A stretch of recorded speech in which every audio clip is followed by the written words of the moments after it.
9 aprel kuni ba'zi hududlarda sel suv toshqin hodisalari kuzatilishi kutilmoqda. Salom do'stlar, kanalda yangi bo'lsangiz obuna bo'lishni unutmang. Barchani Xudoyim o'z panohida asrasin.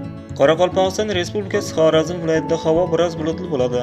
Yog'ingarchilik kutilmaydi. Shamol sharqdan 7-12 metr/sekund tezlikda esadi.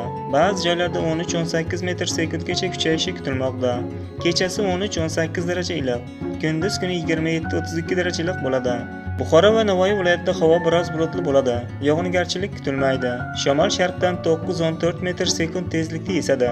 Kechasi 13-18 daraja iliq, kunduz kuni 25-30 daraja iliq bo'ladi. Toshkent, Sirdaryo va Jizzax, Samarqand viloyatlarida havo biroz bulutli bo'ladi.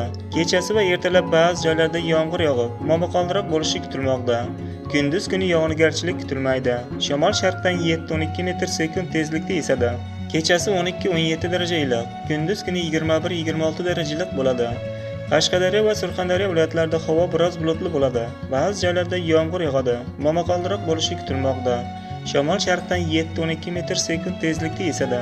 Kechasi 13-18 daraja iliq, kunduz kuni 25-30 daraja iliq bo'ladi. Andijon, Namangan, Farg'ona viloyatlarida havo biroz bulutli bo'ladi.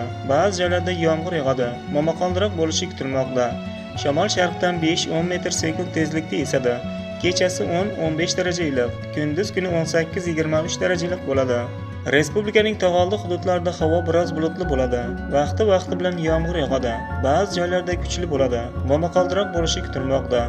Sel suv toshqin hodisalari yuzaga kelishi mumkin. Toshkent, Namangan viloyatlarining tog'li hududlarida 2000 metr balandda qor ko'chish xavfi e'lon qilindi.